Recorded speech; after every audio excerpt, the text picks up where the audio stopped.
82-year-old Eleanor Patterson, who lives in Aberdeen, decided to sell her house in 2024, which brought back 40 years of memories. Eleanor, a former neighbor of the Cobain family, spoke to the local newspaper Aberdeen Daily World. When Kurt was a child, he lived next to our house. Very strange sounds would come from their house at night. I haven't told anyone for 30 years, but now I want you to know the truth.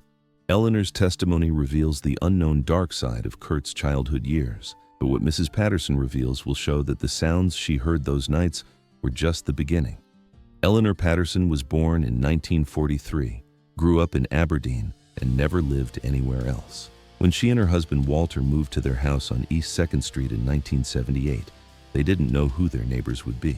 When we first met, Wendy and Don Cobain were a normal couple, Eleanor says. Kurt was 11 years old at the time, a very quiet child. But after a few months, everything changed. Eleanor's house was very close to the Cobain family's house. Only a small garden wall separated the two houses.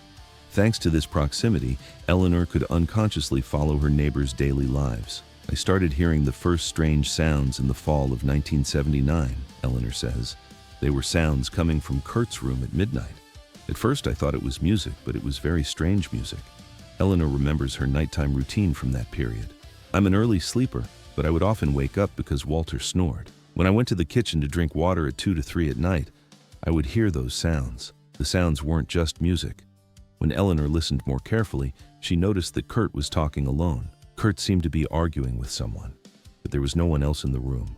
He would raise his voice, then whisper, then shout again. Initially, Eleanor thought Kurt was playing games, but when the sounds continued for weeks, she began to worry. One night I looked out the window. Kurt's room was lit and I could see him. He was standing in the middle of the room, waving his hands as if talking to someone. Eleanor can never forget that moment. The expression on Kurt's face was very frightening. He seemed angry, but also scared. It was very strange for a 12-year-old child. In the following weeks, the sounds became even stranger. Eleanor noticed that Kurt was making different sounds from his room. Sometimes he would cry very loudly, but his crying wasn't like normal child crying. It was more like he was in pain. Eleanor's husband, Walter, didn't hear these sounds and thought Eleanor was being dramatic. When I told Walter, he would say, "Children play like that." But I heard the same strange sounds every night at the same times. When the Cobain family's divorce process began in 1980, the sounds intensified even more. When his parents started fighting, Kurt's nighttime conversations increased. He wasn't just talking anymore. Sometimes he would scream. One night, Eleanor couldn't stand it and decided to listen more closely. She went to the garden wall and tried to understand what Kurt was saying. Kurt kept repeating, "I want to leave. I don't want to stay here." He was speaking in a very sad voice. But what really shocked Eleanor was Kurt talking in different voices. Kurt was speaking in different tones, as if there were several different people in the room. Sometimes he used a child's voice, sometimes an adult voice. Eleanor remembers that night in detail. Kurt would say to himself, "You are a very bad child." Then respond in another voice, "No, I am a good child." This situation made Eleanor very uncomfortable. She decided to talk to Wendy Cobain the next day. I asked Wendy about Kurt's nighttime conversations. She also said she was worried, but didn't know what to do. Wendy told Eleanor that Kurt was very affected by the divorce process and his school grades were dropping. Wendy said, "Kurt is a very sensitive child. Changes affect him. But I thought what I heard wasn't normal." Eleanor asked Wendy if she was considering getting professional help. Wendy said, "There's no child psychologist in Aberdeen. We need to take him to Seattle, but I don't have the money." She looked very helpless. In the following months, Eleanor began keeping a diary about the sounds. I was noting what times and what kind of sounds I heard. I thought maybe it would be useful someday.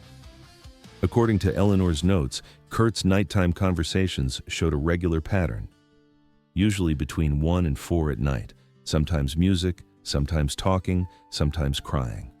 But something always happened every night. One of Eleanor's most vivid memories was from a winter night in 1981. It was snowing heavily. At midnight, I heard sobbing from Kurt's room. I looked out the window. Kurt was sitting on his bed crying. Then he got up and stood in the middle of the room and said to someone, "Please don't leave me here." It was heartbreaking. Eleanor thought about intervening that night, but couldn't. I thought about knocking on their door and waking Wendy up, but going to a neighbor's at midnight would be strange. The next day when Eleanor met Wendy, she brought up the subject. "I told Wendy Kurt was crying a lot last night." She replied, "I know, the divorce is affecting him a lot." Wendy told Eleanor that Kurt had talked to the school counselor, but it wasn't very helpful. The counselor said, "Divorce process, it will pass," but Kurt's situation wasn't like normal children. Eleanor felt Wendy's desperation. Wendy was going to be left alone with 2 children. She couldn't give Kurt enough time. Kurt's younger sister Kim was also affected during this period. Since Kim was younger, she couldn't fully grasp the situation, but she also felt Kurt's change. Eleanor sometimes watched Kurt and Kim playing in the garden. Kurt was different when playing with Kim. When his big brother instincts kicked in, he was more positive, but after the games ended, Kurt would withdraw again. When Kim went into the house, Kurt would stand alone in the garden.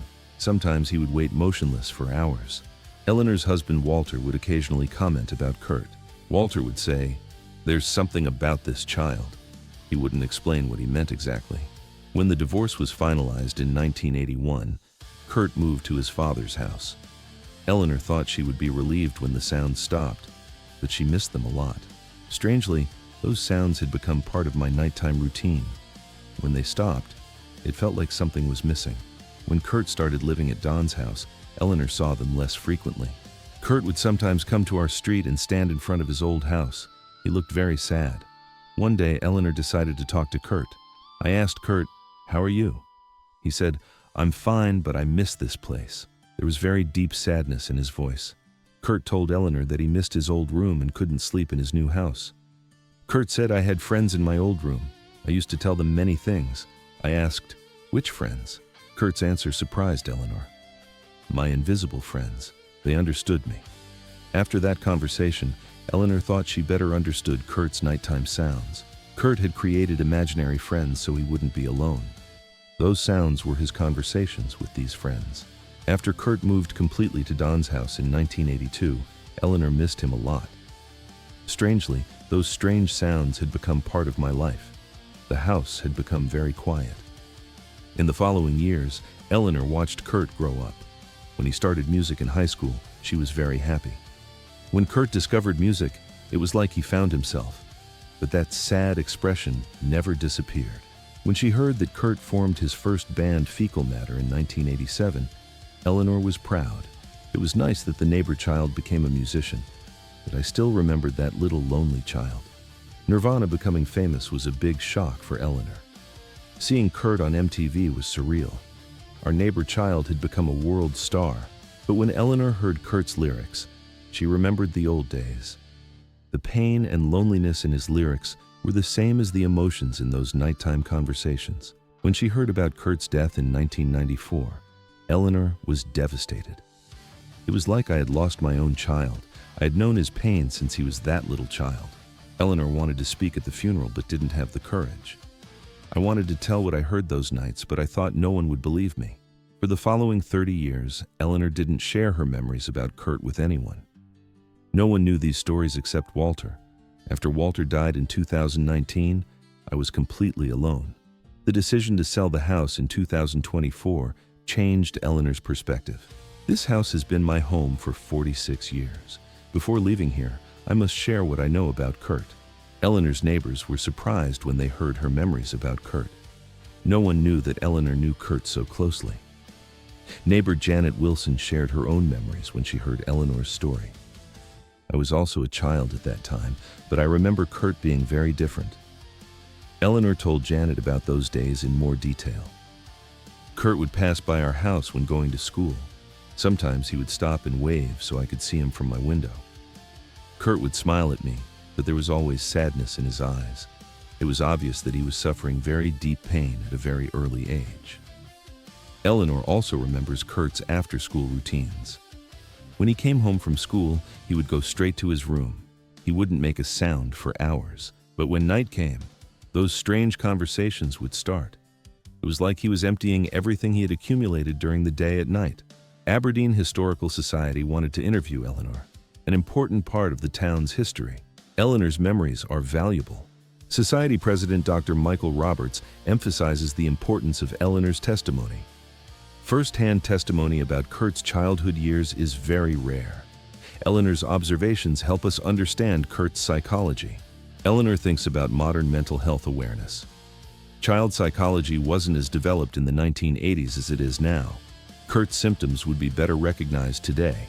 Imaginary friends are normal, but Kurt's case was extreme. Professional help was needed. Eleanor gives advice to current Aberdeen families. Parents should pay attention to their children's behavioral changes. Sometimes it can be a cry for help. Night behaviors are especially important. Children often express their emotions when alone. Eleanor's final reflection is emotional.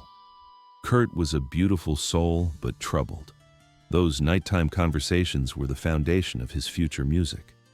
Pain started at a very early age, but creativity was also born in that period. Kurt's genius is tragic but extraordinary. The Aberdeen community appreciates Eleanor's courage.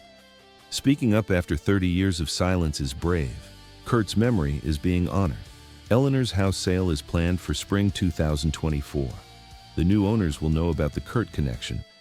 The real estate agent will explain Kurt's history to buyers. It's important for property value. Eleanor's future plans are simple. I'll move to a senior living facility, but I'll always carry Kurt's memories. Eleanor is planning to make a special place for Kurt's memories in her new home. I'll make a small photo corner. I'll put photos of Kurt taken as a child and newspapers from those days. Aberdeen local media received Eleanor's story with great interest. KXRO Radio wants to do a live broadcast with Eleanor. Many listeners are calling about this topic. Eleanor is a little hesitant about media attention. I'm someone who lives quietly, but it's important to tell the truth for Kurt. Aberdeen municipality is considering giving Eleanor a plaque. Citizens who contribute to the town's history are being rewarded. Eleanor deserves this. Eleanor's house sale process is also attracting attention. The real estate agent is marketing the house because of the Kurt connection. There's a lot of demand. Most potential buyers are Kurt fans. A family from Seattle wants to turn the house into a museum. Eleanor is against this. Eleanor wants the house to remain a normal family home. Kurt's memory is important, but the house should be lived in. It shouldn't become a museum. Eleanor's final observation in her last interview is profound. Kurt's nighttime conversations were actually song lyrics. That child was unconsciously creating music. Those imaginary friends were future fans. Kurt was singing for them without realizing it. Eleanor gives final advice to modern parents. If your child behaves strangely at night, listen. Maybe they're trying to tell you something. Kurt's pain turned into music, but he didn't have to live that pain. Early intervention can save lives. Aberdeen Historical Society is recording Eleanor's memories for permanent record. Future generations will learn about Kurt's childhood years from Eleanor's mouth. Eleanor experiences emotional moments during video recordings. When I talk about Kurt, I still see that little child. Very cute, but very sad. Kurt fans in Aberdeen have started visiting Eleanor. They leave flowers at my garden gate. They show their love for Kurt. Eleanor enjoys talking to fans. Young people come and ask questions about Kurt. I tell them what I know. Some fans make special requests from Eleanor. They want to see the side where Kurt's room was. I show them too. Kurt's room in Eleanor's house is now empty. That room is now a guest room, but I still feel Kurt's energy. Sometimes Eleanor thinks she hears those old sounds at night. Maybe it's old age, but sometimes I feel like I hear Kurt's voice. Very strange. Aberdeen City is considering using Eleanor's story for tourism. Kurt tours are being organized. Eleanor's house will also be included in the route. Eleanor is cautious about tourism. Don't let Kurt's memory be commercialized. Let it be remembered respectfully. Eleanor's health condition is good. Mental faculties are complete. I'm 82 years old, but my memory is very clear. I remember everything about Kurt. Family doctor Dr. Thompson evaluated Eleanor's mental state. Mrs. Patterson is very lucid. What she tells is reliable. No signs of dementia. Eleanor's granddaughter Sarah appreciates her courage. Grandma carried this secret for 30 years. Finally speaking is very brave. Sarah shared Eleanor's story on social media. The video went viral on TikTok. It got millions of views. Eleanor doesn't understand social media attention, but is pleased. I don't know exactly what's happening, but Kurt's story is reaching more people. The young generation in Aberdeen sees Eleanor as a local celebrity. High school students know me, they greet me on the street. Very sweet. Eleanor's story has also encouraged other Aberdeen residents to speak up. Other neighbors have also started sharing what they know about Kurt. Aberdeen now has more complete information about Kurt's childhood years. An important part of the town's history has been completed. Eleanor's contribution is great. Eleanor Patterson's 40-year silence has finally been broken. The loneliness and pain Kurt experienced in his childhood years have been illuminated through neighbor testimony. Mrs. Patterson's memories show the roots of Kurt's artistic personality. The creativity and pain in that little child were the foundation of the music that would affect the world years later. That old house in Aberdeen is now for sale, but Eleanor's memories remind us of the importance of being a silent witness to Kurt's childhood pain. Perhaps little Kurt's midnight conversations weren't just chats with imaginary friends, but the first drafts of his future songs.